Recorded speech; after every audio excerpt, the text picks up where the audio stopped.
je suis Clémence de Maison. Je coordonne les programmes d'éducation thérapeutique en rhumatologie à l'hôpital Lariboisière.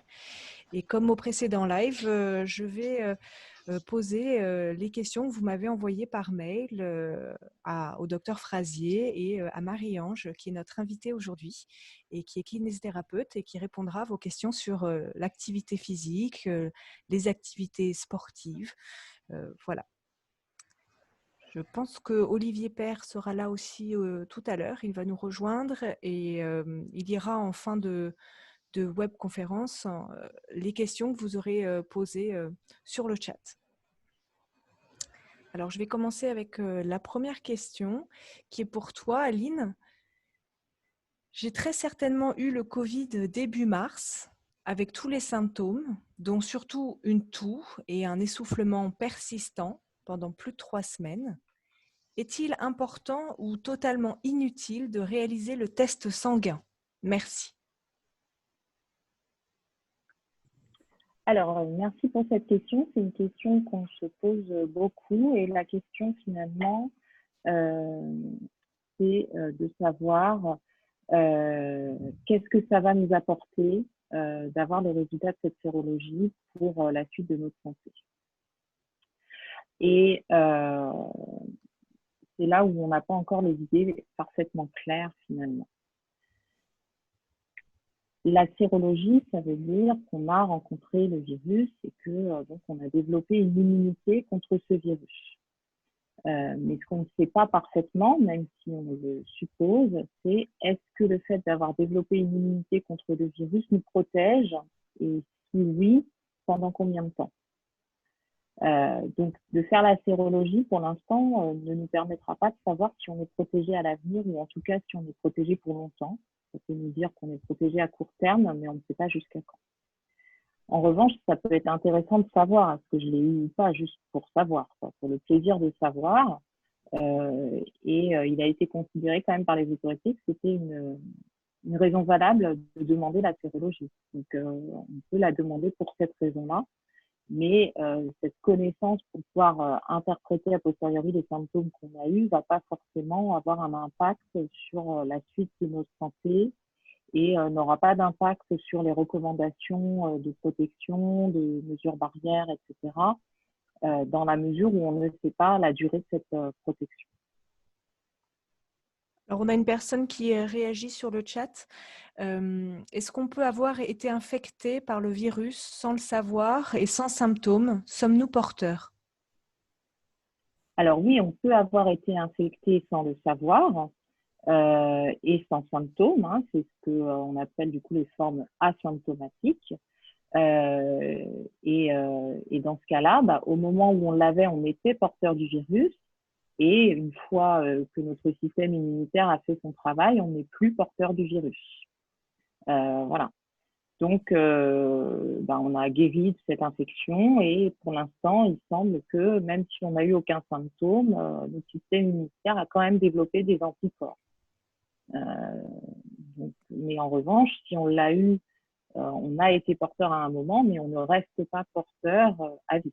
On peut être simplement porteur d'anticorps qui, eux, vont peut-être disparaître et donc on n'aura plus de protection contre le virus si on le rencontre à nouveau, ou vont peut-être perdurer et nous protéger pour une durée plus longue. Et c'est ça qu'on ne sait pas exactement, parce que de toute façon, on connaît le virus que depuis 6 mois, donc on ne peut pas avoir plus de 6 mois de recul sur ce qu'on en connaît. Olivier, bonjour, je vois que tu es arrivé. As-tu d'autres questions pour Aline, en sachant qu'après on passe sur les questions plus sur les activités sportives? Là, il y a une deuxième question qui a été posée. Les effets secondaires du Covid sont-ils tous identifiés? Ne devrait-il pas pousser les personnes à risque à une plus grande prudence et à une reconnaissance de cette prudence? Alors, je ne sais pas si j'ai parfaitement compris la question, mais je ne pense pas qu'on ait identifié tous les effets secondaires du Covid. Je pense qu'en revanche, le fait qu'il soit survenu sous forme d'épidémie fait que des phénomènes peut-être rares ont pu être observés. Parce que beaucoup de gens ayant été infectés, on a observé peut-être des choses qui n'arrive que rarement. Et c'est peut-être pour ça que vous avez entendu pendant l'épidémie les histoires de perte d'odorat. On n'avait pas entendu parler de ça de la part des Chinois. On a entendu parler aussi d'anomalies sur les bouts des orteils, etc. Tout ça, c'était pas quelque chose qui était connu quand il y avait eu peu de cas, parce qu'on n'avait peut-être pas fait le lien.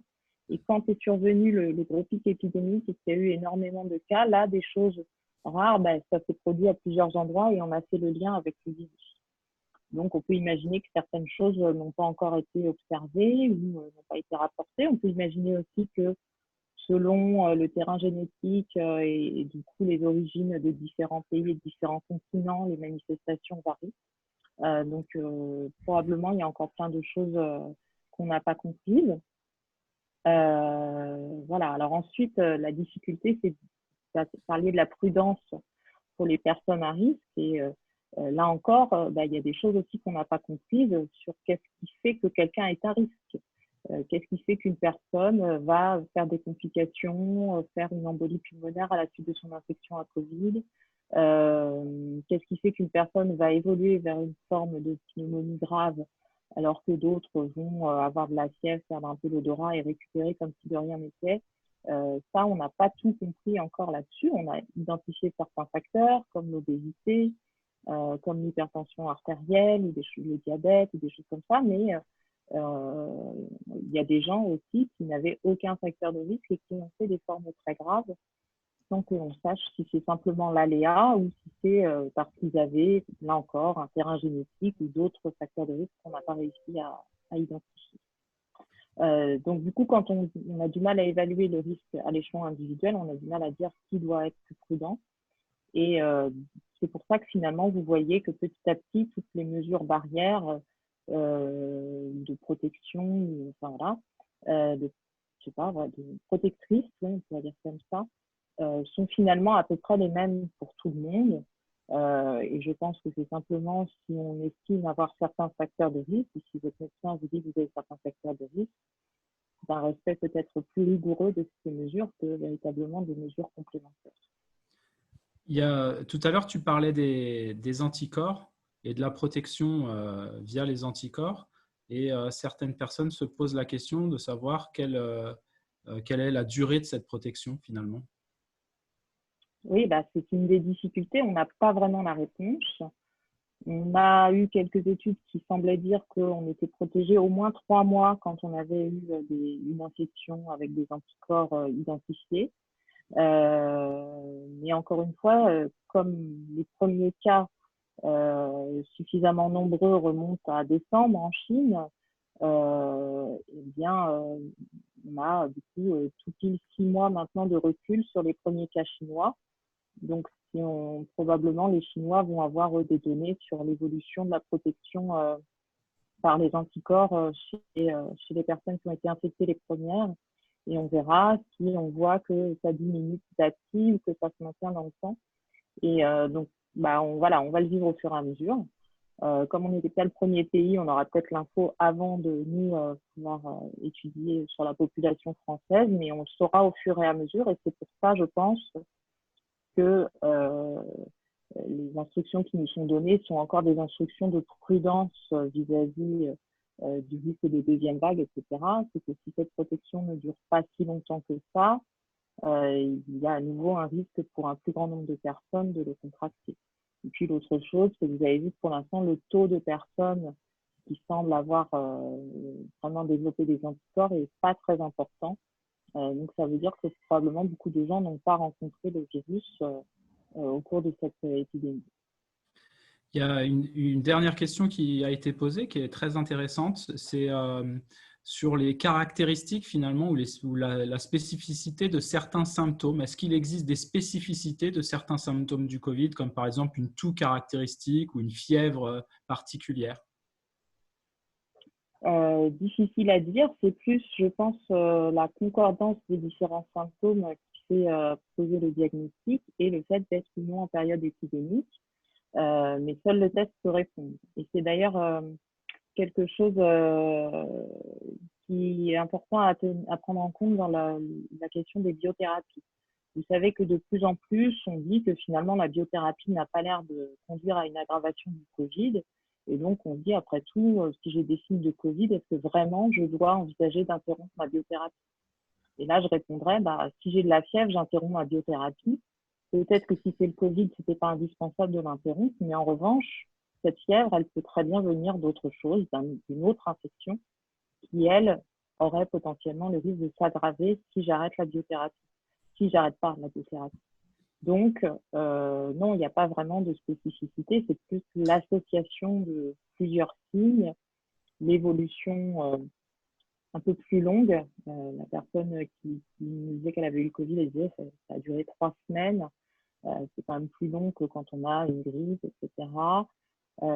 Les signes les plus caractéristiques, c'est quand même l'énorme fatigue, le fait qu'il y ait les maux de tête associés à la fièvre, à la toux, et puis la perte de l'odorat et du goût qui sont quand même rarement observés dans d'autres types d'infections.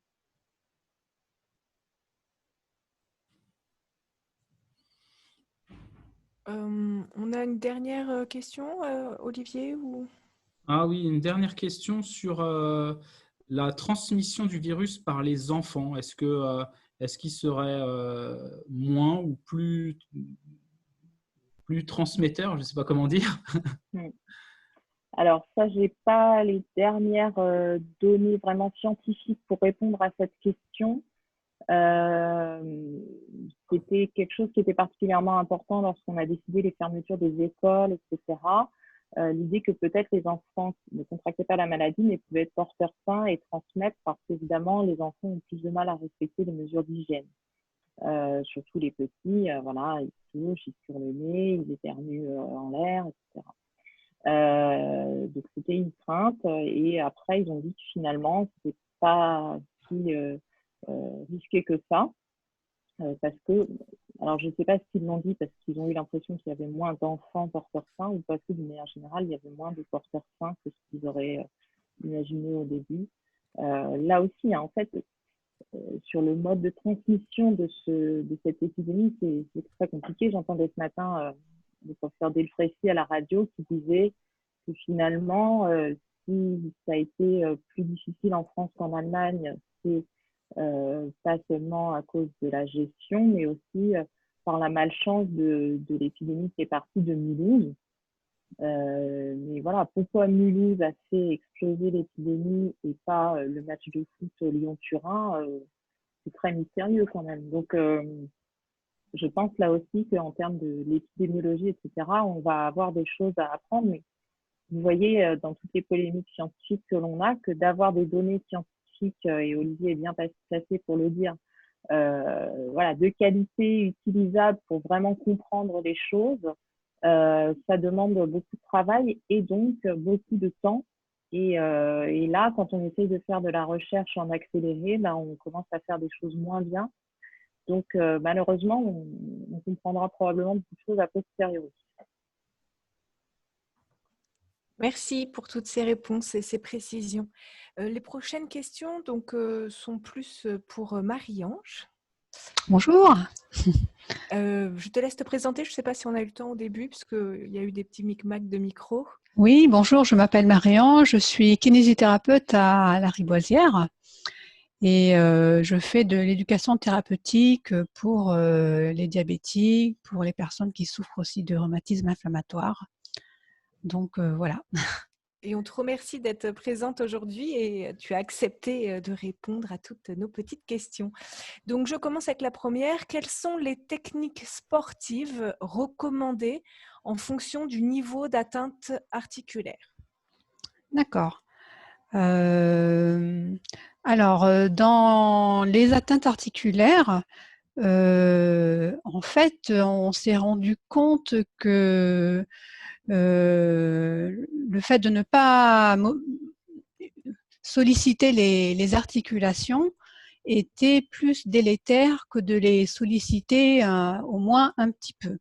Donc, on recommande plutôt de solliciter les articulations du moment qu'on n'est pas en période de poussée inflammatoire et de les solliciter progressivement. Donc ça va rentrer dans des principes que j'évoquerai plus tard, mais il faut ne pas laisser les articulations complètement au repos. Donc il faut mobiliser, il faut bouger, il faut faire des activités sportives, même si vous avez des atteintes qui sont assez évoluées, mais il y a quand même des principes qu'il faudra respecter. Alors j'ai un petit peu mis 5 principes au niveau des activités sportives que vous pourrez faire par rapport au rhumatisme inflammatoire. Par exemple, si vous faites la gymnastique, si vous faites travailler vos articulations, vos muscles, un premier principe qui est très important, c'est au niveau de la respiration. En règle générale, quand on fait travailler les mouvements du corps, on règle sa respiration sur ces mouvements-là. Par exemple, ce qui est recommandé, c'est de faire, par exemple, une inspiration quand on fait des mouvements en ouverture du corps. Quand on écarte les bras, quand on écarte les coudes, quand on écarte le thorax, on inspire. Et à contrario, quand on fait des mouvements qui sont des mouvements de fermeture, c'est à ce moment-là qu'on va expirer.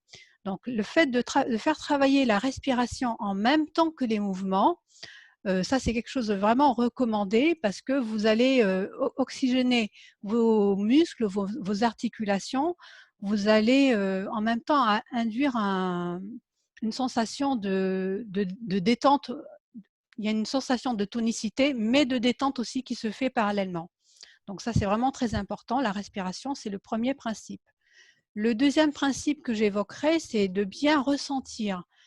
Quand vous faites un mouvement, alors on le verra éventuellement sur la vidéo tout à l'heure, quand vous faites un mouvement de gymnastique, quand vous faites travailler une articulation, quand vous faites travailler un muscle, il faut faire le travail, c'est-à-dire qu'il faut faire le mouvement, mais en plus, il faut ressentir le mouvement que vous faites et ressentir les effets du mouvement sur l'articulation, sur le muscle, sur l'organe en globalité, par exemple sur le bras, sur la jambe.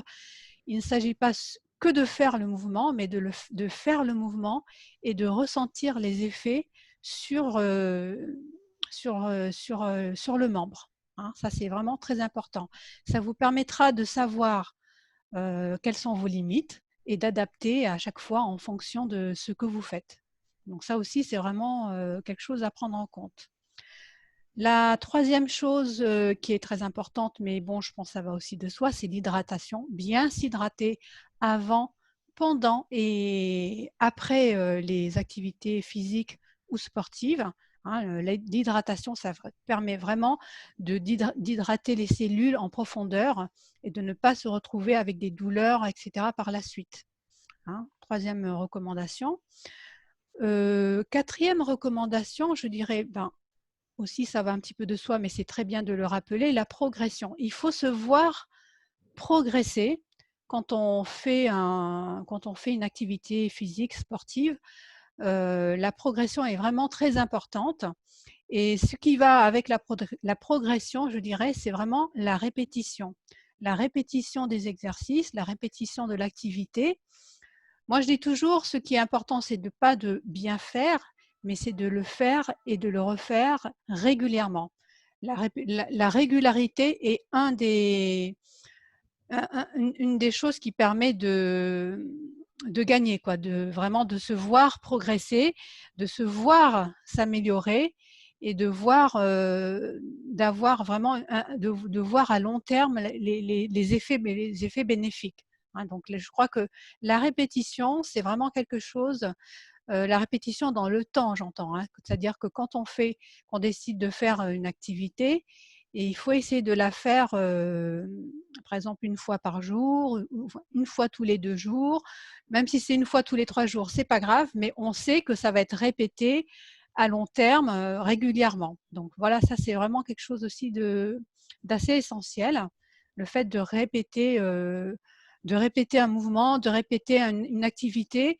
Le but, ce n'est pas de bien faire tout de suite, c'est vraiment de faire et de refaire pour arriver à un objectif, je dirais comme tous les grands sportifs. Hein, c'est vraiment l'entraînement qui permet d'arriver a un but. Voilà. Et puis, autre principe fondamental, c'est vraiment de s'adapter à chacun. Chaque individu est particulier. Et vraiment, chaque individu, ça doit connaître son corps, donc bien vraiment ressentir un petit peu les effets de l'activité qu'il fait sur lui et s'adapter au fur et à mesure de son état du jour. Voilà, je ne sais pas si j'ai répondu de façon un petit peu globale, mais c'était voilà. clair et précis. D'ailleurs, on a des personnes qui remercient pour toutes ces précisions sur le chat. Moi, j'ai des remarques. On a Là, des je suis remarques. vraiment en tant que public. Merci, Marie-Ange, parce qu'en fait, je trouve que c'est des principes. Bon, vous savez, je vous ai un peu raconté ma vie, je devrais peut-être pas, avec le fait que j'ai commencé le yoga avec le confinement grâce à la PHP qui nous paye des cours en ligne gratuits. Et on retrouve un petit peu toutes ces composantes-là, en particulier dans cette pratique, je crois que vous connaissez d'ailleurs. Et voilà, ça m'a pensé inspirer, on lève les bras, relâcher après en soufflant et tout. Et c'est vrai que ça fait vraiment du bien de faire comme ça. On part de là où on est avec ce qu'on a, avec ce qu'on est, et on travaille avec. On n'essaye pas de faire comme le voisin, on travaille avec ses difficultés et c'est de là que la progression va se faire. Donc c'est vraiment travailler avec les éléments qu'on a à l'instant T et la répétition fera que on gagnera au fur et à mesure. On verra les bénéfices au fur et à mesure. On voit qu'il y a une personne qui a suivi aussi en visioconférence un cours hebdomadaire, comme toi un peu, Aline. Ouais. Mais là, c'est un cours hebdomadaire de méthode Feldenkrais. Je ne connais pas. Feldenkrais. Ah, Feldenkrais. Voilà, c'est ça, Feldenkrais. Ouais. Alors, est-ce compatible avec une spondylarthrite? Pour ma part, moi, je pense que oui. Parce que justement, la méthode Feldenkrais, elle reprend un peu la respiration, tout ce que je dis, le fait de ressentir les mouvements, le fait vraiment d'intérioriser et le fait d'être présent à son corps, justement, quand on fait… parce que ce qui se passe souvent dans les clubs de gym, etc., les mouvements 1-2, 1-2, et on essaye de tous aller, sur le même rythme, de tous faire la même chose. Alors que là, vraiment, on est vraiment en adaptation. On s'adapte à l'individu. Dans cette méthode-là, tous les mouvements sont adaptés à l'individu, à la pathologie. Non, c'est vraiment très, très recommandé. Au contraire, je recommande de continuer sur cette méthode. Marie-Ange, une personne fait une remarque sur les douleurs et la fatigue que peuvent provoquer des séances par exemple de gym. Et moi, donc, je transformerais pour te poser la question suivante. Comment tu pourrais faire dans le cadre d'un rhumatisme inflammatoire chronique pour te motiver ou pour faire face à des douleurs, par exemple, ou à une gêne? D'accord. Alors, il faut savoir que, par exemple, déjà par rapport à la fatigue, c'est une question à long terme. C'est-à-dire qu'au départ, on ne va pas vouloir aller faire de l'activité physique ou de l'activité sportive parce qu'on va se sentir, on est fatigué. Mais en fait, le fait de faire de l'activité physique va nous renforcer. Et en fait, la fatigue, au fur et à mesure que vous ferez régulièrement de l'activité physique, vous verrez que vous serez moins fatigué. C'est le fait de faire l'activité physique qui va, à long terme, diminuer la fatigue que vous ressentez à l'instant d'aujourd'hui. Hein. Donc, le fait d'être fatigué, au contraire, je pense que c'est plus ça doit se transformer pour être une motivation pour aller faire de l'activité physique parce qu'on sait que au bout de 2 semaines, au bout de 15 jours, même au bout d'une semaine, moi je pense que ça va même très très vite. Quand on fait de l'activité physique, on se rend compte qu'on a à la fin des fins, on est en bien meilleure forme qu'avant. tout simplement parce que l'activité physique, le fait de faire une activité physique fait que le corps sécrète certaines molécules qui permettent de mieux résister à la fatigue, d'avoir une sensation de bien-être, voilà, que vous n'avez pas quand vous ne faites pas d'activité physique et qui fait qu'on se sent engourdi, fatigué de façon un peu chronique. Et vraiment, c'est la fatigue. Quand on se sent fatigué, je pense qu'il faut au contraire se dire que se booster, aller faire du sport, fera qu'on sera moins fatigué par la suite. C'est assez paradoxal, mais ça marche. Donc voilà, c'est une recommandation. Et aussi par rapport aux douleurs, c'est vrai que ça peut être une démotivation, mais si vous avez quelque chose, vous faites des exercices vraiment adaptés à votre état, vous faites des étirements vraiment très doux, vous faites un travail musculaire. Ce qui se passe, c'est que quand vous faites travailler vos muscles au niveau, en tout cas au niveau des membres supérieurs, des membres inférieurs et même au niveau du tronc, les muscles en soi, ils sont protecteurs des articulations. C'est-à-dire que plus vous serez musclé, plus vos muscles seront sains et fonctionnels, et plus vos articulations seront protégées, et du coup, plus les articulations seront moins douloureuses. Hein. Donc voilà, les muscles, il faut les entretenir pour pouvoir ensuite avoir des articulations beaucoup plus protégées et moins douloureuses. Et avoir beaucoup moins d'inflammation aussi au niveau. Du coup, ça fera baisser l'inflammation et du coup, vous aurez moins de douleur. C'est la même chose que la fatigue. En fait, le fait de faire régulièrement, alors à petite intensité, hein, l'intensité, c'est quelque chose qui va progresser, voilà, toujours la progression, mais le fait de faire régulièrement des exercices va vous diminuer et la fatigue et la douleur. C'est paradoxal, mais c'est comme ça. On nous parle dans les commentaires de pilates, de gym douce. Est-ce qu'il y a des activités que tu conseillerais et peut-être d'ailleurs en fonction des pathologies, hein. Par exemple, j'ai une spondylarthrite, il est mieux de faire ça. J'ai une polyarthrite, il est mieux de faire ça. Spécifiquement par rapport alors, par rapport à ces pathologies-là, j'ai pas de sport spécifique. Après, tous les sports qui font travailler le corps en général, la natation, le yoga, la gymnastique douce, même un petit peu de jogging, de course à pied, voilà, toujours en s'adaptant à son état. Ça a un effet vraiment sur tout le corps et ça a un effet anti-inflammatoire et ça a un effet bienfaiteur à long terme. Il n'y a pas vraiment de sport pour une pathologie spécifique. Il faut éviter les sports violents, ça c'est clair. Il faut éviter les sports qui peuvent voilà, vous créer plus de douleur qu'autre chose.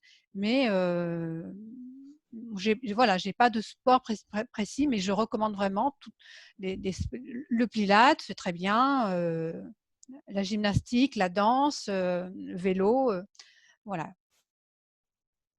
Alors justement, on a une personne qui dit: j'ai une spondylarthrite axiale et périphérique, j'ai perdu du muscle.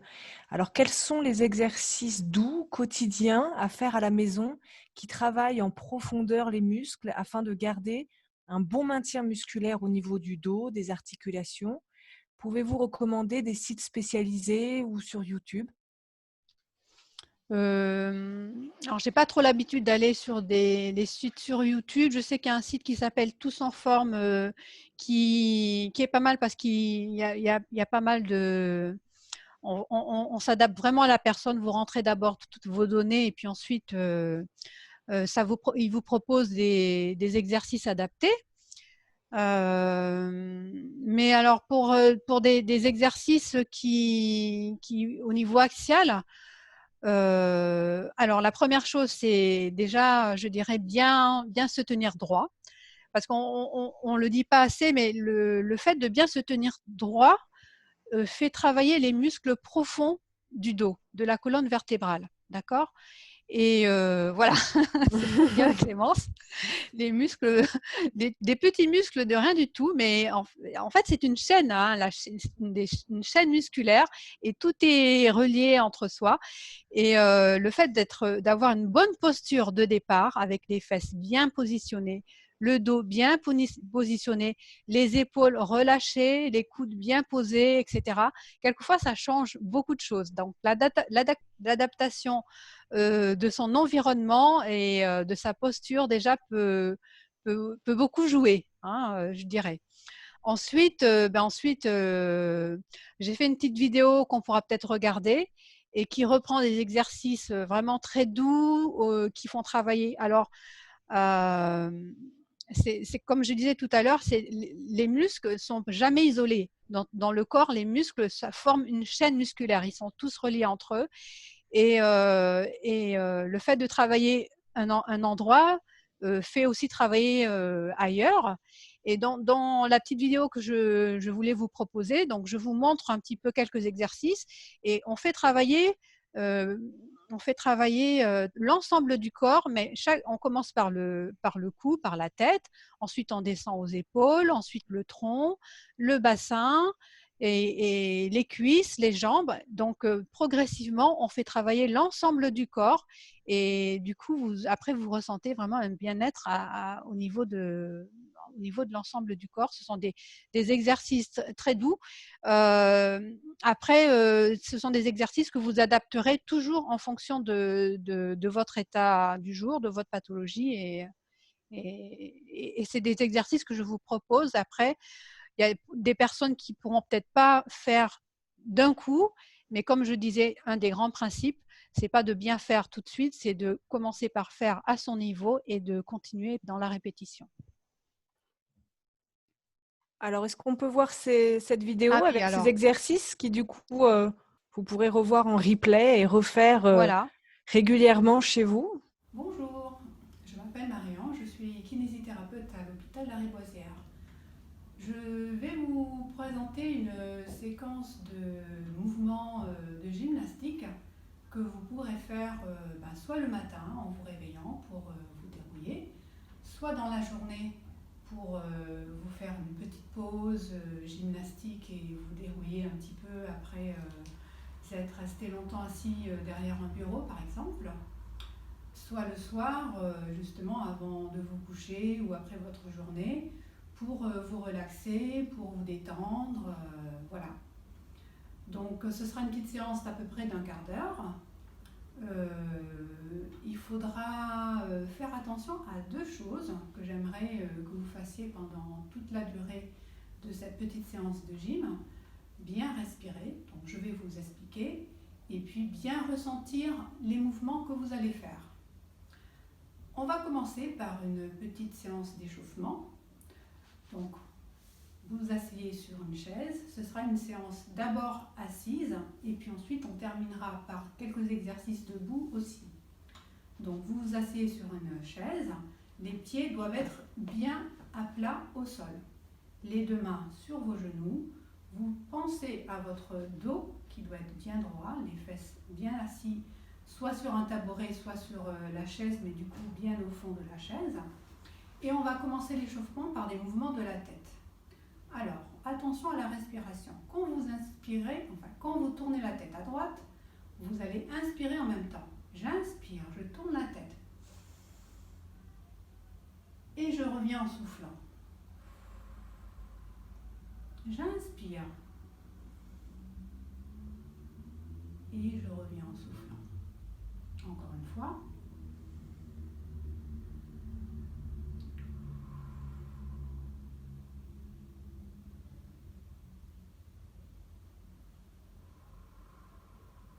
Deuxième chose. Alors ça, on a bien fait l'exercice. On a inspiré et on a soufflé en faisant l'exercice.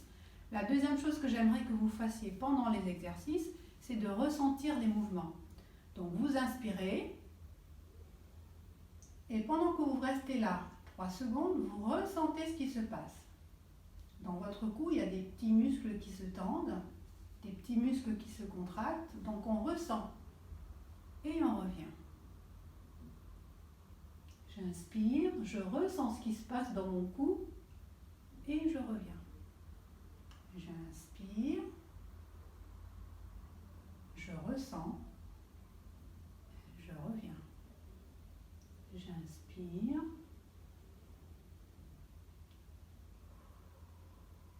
Voilà, donc ça c'était un premier mouvement de la tête. Le deuxième mouvement, toujours de la tête, on va incliner légèrement la tête sur le côté pour se rapprocher de l'épaule.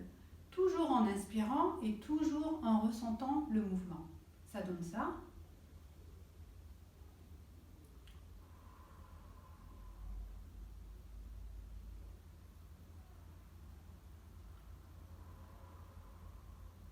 Faites attention de ne pas soulever votre épaule. Donc je garde l'épaule bien en bas et je reviens. J'inspire, je ressens et je reviens. J'inspire,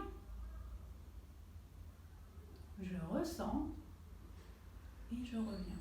Le dernier mouvement de la tête qu'on va faire, c'est un mouvement en avant et en arrière. N'allez pas trop loin en arrière. Donc pareil.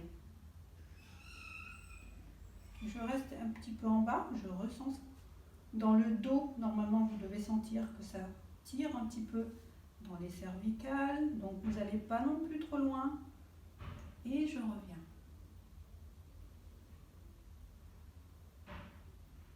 Et je reviens en avant.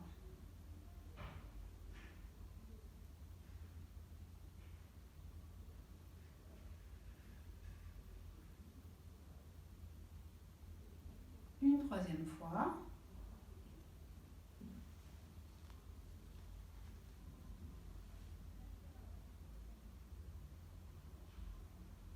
On ressent bien les muscles qui se tendent au niveau du cou et on revient en soufflant. Vous pouvez faire une petite pause. Ensuite, on va descendre, après le cou, on va descendre au niveau du tronc. Au niveau du tronc, on va faire les épaules, le thorax et le bassin. Pour les épaules, on commence par les mouvements en rotation d'épaule. On tourne un petit peu les épaules vers l'avant. On inspire et on souffle. J'inspire.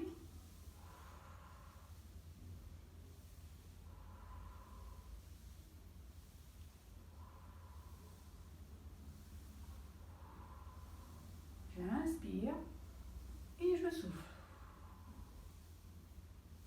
Ensuite, en arrière, j'inspire, j'ouvre ma poitrine et je souffle. Toujours respirer.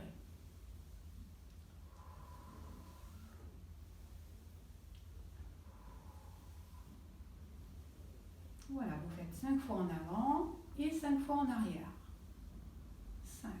Ensuite, au niveau du tronc, je vais faire un dos rond et ensuite j'ouvre, ou peut-être même le contraire. D'abord, on ouvre, on inspire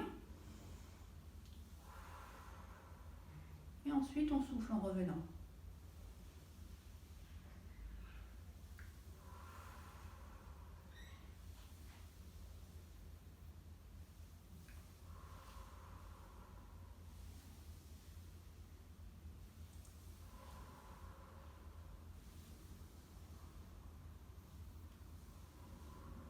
Toujours en ressentant ce qui se passe au niveau des épaules, au niveau du thorax. Et ensuite, au niveau lombaire, je me mets légèrement de côté pour que vous voyez les mains soit sur les genoux, soit au niveau des hanches. Et là, c'est pareil. On inspire, on va creuser un petit peu dans le dos, pas trop, mais juste un petit peu. Et on revient, on rentre le ventre, on met cette fois le bassin en arrière. On inspire, on ressent un petit peu ce qui se passe dans le bassin. On souffle. On ressent ce qui se passe dans le bassin. 2. On inspire, on ressent ce qui se passe dans le bassin. On souffle. Ensuite, On va faire un petit peu d'échauffement au niveau des poignets. Donc je reviens en face de vous. D'un côté, n'allez pas trop vite. Ressentez ce qui se passe au niveau de vos articulations vers l'extérieur et ensuite vers l'intérieur. Ça peut craquer un petit peu. On déroule les articulations, des poignets. Voilà, les doigts. Un petit peu le coude. On va vers l'intérieur. On va vers l'extérieur. Vous attrapez simplement votre coude. On va vers l'intérieur. On plie le coude. On tend le coude. On plie. On passe en dessous. On plie. On tend. Pareil de l'autre côté. On tend. On plie. On tend. On plie. On tend. On plie. On tend. Et on plie. Et on tend. On va finir par les jambes. Donc au niveau des jambes, toujours les deux pieds bien au sol. Les genoux à 90 degrés, d'accord? Et là, au niveau des chevilles, vous tendez légèrement le pied et hop, vers l'extérieur, et des petits mouvements vers l'intérieur.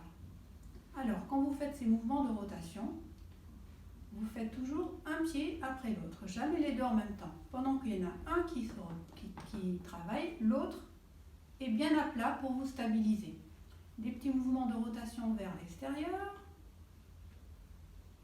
des petits mouvements de rotation vers l'intérieur. Alors, on va passer aux exercices. On va commencer par les exercices des bras. On va lever les bras en l'air, une par une, chaque bras en alterne droite et gauche. À l'horizontale, une fois que je suis à l'horizontale, je vais chercher un petit peu plus loin. Donc je ressens ce qui se passe dans mon épaule. Je mets l'autre bras le long du corps et j'ouvre d'un côté. Et je reviens. On va alterner droite et gauche. Donc je ramène ma main, on va faire la gauche. On lève le bras à l'horizontale, on inspire. On revient et on pose le bras. Je lève mon bras, j'inspire, je vais chercher un petit peu vers le haut. L'autre bras, on le laisse de l'autre côté, on va tirer un petit peu pour ouvrir. On revient, on souffle. Et de l'autre côté, on lève le bras. On inspire, on tire un peu vers le haut, on laisse le bras de l'autre côté, on ouvre, on ressent ce qui se passe et on revient. Alors maintenant, on va travailler les bras en avant, en arrière, les deux en même temps. Donc on inspire, on tend les bras en avant, on souffle, bras en arrière. Derrière, vous essayez de rapprocher les deux omoplates en arrière. Hein. On tend. On inspire.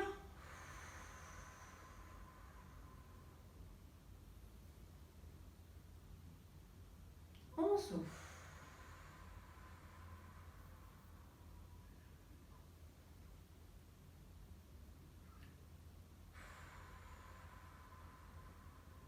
Ensuite, une fois qu'on a fait les deux bras en avant, les deux coudes en arrière, on va faire la même chose mais en alternant droite et gauche. Ça donne ça, droite, gauche, droite, gauche. Et là, vous allez remarquer qu'il y a une légère rotation du tronc à gauche, une légère rotation du tronc de l'autre côté. Droite, gauche. Droite. Là, ça se voit plus parce que je suis sur un tabouret qui tourne un peu. Donc, droite et gauche. On inspire, on souffle.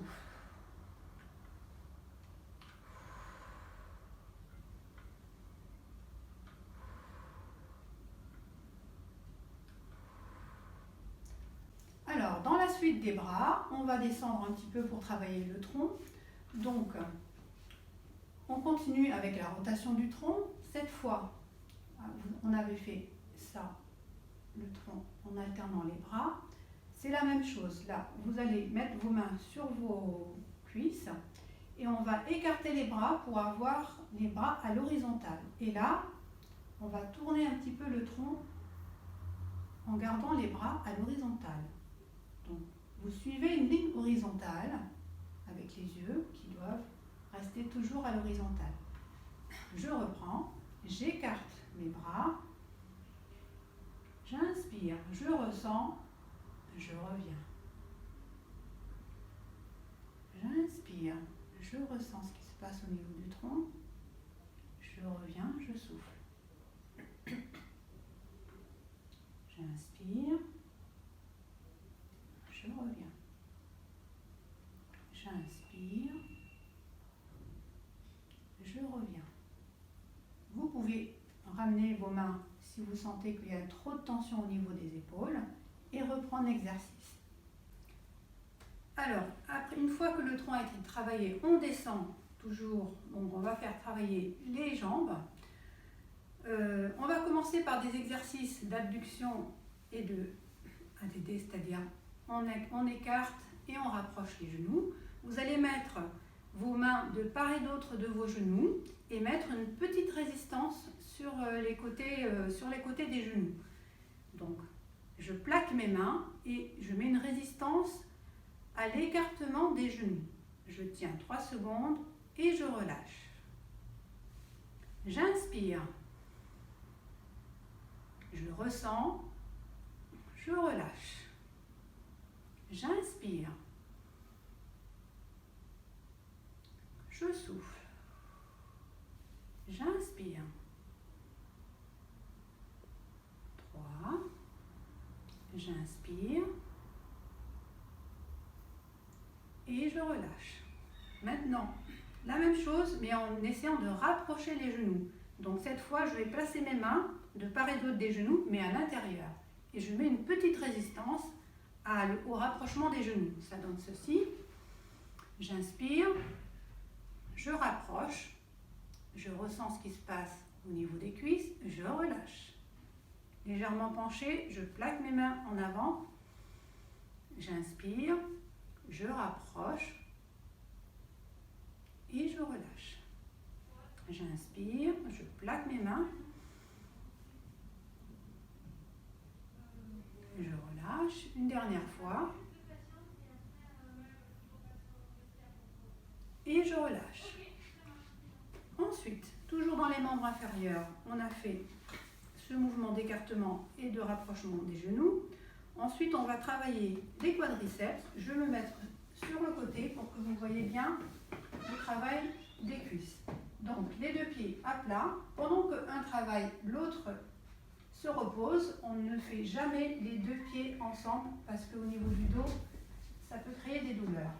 Donc, un pied pour stabiliser et on tend l'autre genou. Le genou doit être tendu. Alors, au départ, vous pouvez avoir un genou qui arrive là. C'est pas grave. Au fur et à mesure que vous ferez l'exercice, vous verrez que vous gagnerez en tendant le genou arrivera à se tendre un peu plus. Donc, tac, je tends ma jambe et je pose. On inspire. Je tends, je ressens ce qui se passe au niveau de la contracture du quadriceps et je pose. Je tends et je repose. J'inspire et je pose. J'inspire et je souffle. J'inspire et je souffle. J'inspire et je souffle. Au début, vous pouvez rester quelques secondes, on va dire 3 secondes, et au fur et à mesure que vous ferez l'exercice, vous pourrez augmenter la durée de la jambe tendue. Donc, je peux commencer à 3 secondes et ensuite je vais rester 10 secondes jambe tendue. 1, 2, 3, 4, 5, 6, 7, 8, 9, 10. Je pose. 2, 3, 4, 5, 6, 7, 8, 9, 10. Je souffle. Pour terminer, vers le bas, on va finir par les pieds. Donc pour les pieds, pieds à 90 degrés. Et on va faire talon et pointe. Talon et pointe. On inspire, on souffle. On inspire, on souffle. On inspire, on ressent là l'étirement des mollets quand on est sur les talons. Et là, on ressent la cheville qui travaille quand on est sur les pointes. On pose, talon, on ressent bien l'étirement des mollets. On pose, et là, on sent bien la cheville qui travaille quand on est sur les pointes. Alors, on va terminer la séance des exercices par un exercice d'équilibre. Alors, l'équilibre debout, parce que l'équilibre, c'est toujours important à garder. Quand on marche, par exemple, on a toujours un pied en équilibre. Donc, c'est vraiment quelque chose qu'il faut garder et qu'il faut entretenir. Donc, le premier exercice, tout simplement, on va lever le genou et en tâchant, par exemple, si je me mets debout, en tâchant de garder le genou à 90 degrés, donc juste ça, et je repose. J'inspire, je tiens 1, 2, 3, 4, 5 secondes sur la jambe et je repose.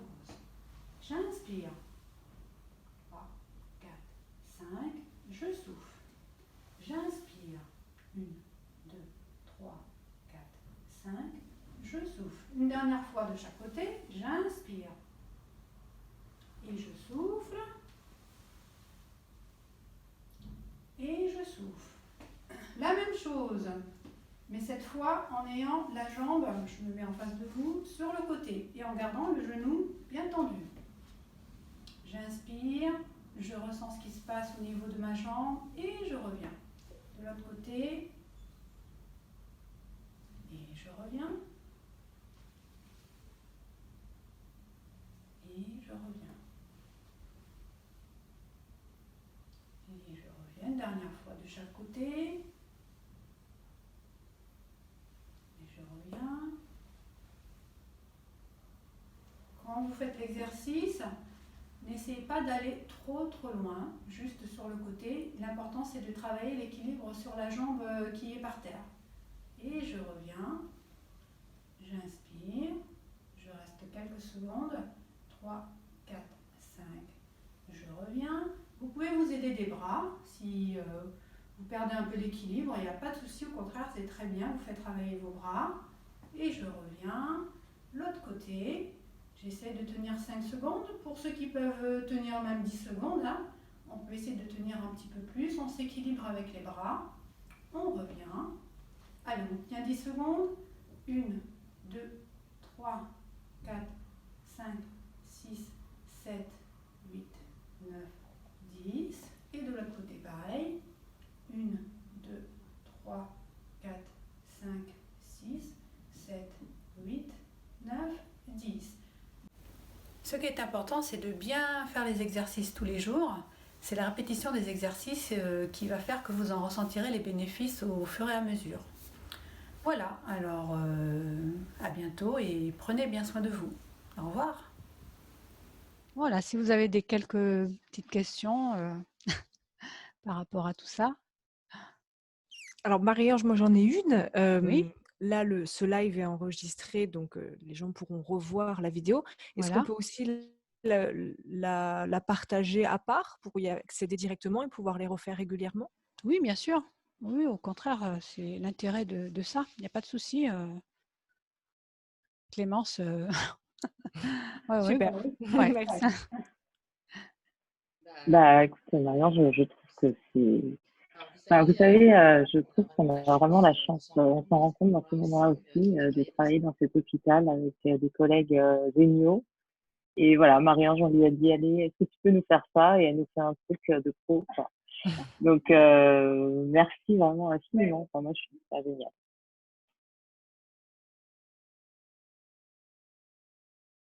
Olivier, on n'a pas ton micro. Oui, Oui, pardon, j'ai réactivé. pas de souci. J'ai une question, Marie-Ange, c'est par rapport au traumatisme. Admettons, j'ai une tendinite ou, enfin voilà, quel que soit le traumatisme que je peux avoir sur une articulation ou sur un muscle.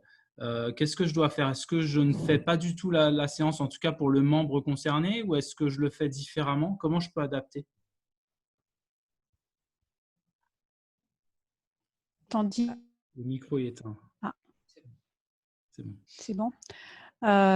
Pour les tendinites, l'idéal, c'est, alors si c'est vraiment très douloureux, c'est de mettre un temps, on va dire une petite semaine, l'articulation un petit peu au repos, hein, pour essayer de diminuer l'inflammation, mais il ne faut pas garder le repos indéfiniment.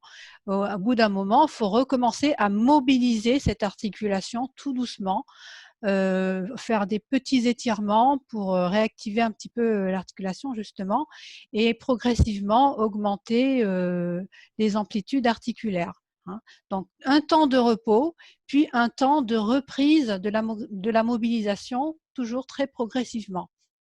L'hydratation est très très importante aussi au niveau de tout ce qui est tendinite, etc. Il faut vraiment penser à bien boire.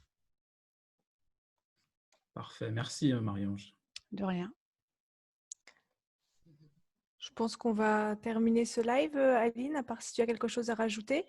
Nous proposons un prochain live fin juin avec d'autres invités. On a eu déjà une ergothérapeute, une infirmière, on a eu une kiné, Hélène, qui nous a parlé de la gestion du stress et de la méditation de pleine conscience. On a aujourd'hui toi. Voilà, donc on continue un petit peu à vous présenter l'équipe de rhumatologie et puis de répondre à vos questions. On en a eu quelques-unes sur l'alimentation, donc je pense que la prochaine sera sur la diététique. Donc n'hésitez pas à m'envoyer toutes vos questions sur le Covid-19, les rhumatismes inflammatoires et puis la diététique qui sera le sujet du jour sur etp.rhumato.lrb@aphp.fr. Merci. Je rappelle également qu'il y a la chaîne YouTube et que vous pourrez revoir la vidéo sur notre chaîne Vigo TV. Eh bien, écoutez, il me reste qu'à vous remercier. J'aimerais bien savoir qui a fait les exercices pendant la séance. Il s'est dit, je retournerai le voir à un moment où je serai prêt pour les faire. Mais en tout cas, je trouve que ça donne envie. Et vous avez votre petite séance personnalisée et vous pourrez y accéder sur notre chaîne et vous pourrez la faire autant de fois que vous voudrez. Et ah oui, la date du prochain live, Clémence, rappelle-moi, parce qu'on ne t'entend pas. Alors, ce sera le 29 juin, lundi 29 juin, 14h, mais vous aurez un mail pour vous rappeler tout ça. Voilà, et puis voilà, merci à tous pour votre fidélité à cette opération et n'hésitez pas à en parler aussi autour de vous, hein, même si on fait ça avant tout pour les personnes qui sont suivies dans notre service, il y a rien de secret. Voilà, l'accès est ouvert vraiment à tout le monde et à très bientôt. Et bon week-end et encore mille merci à Marie.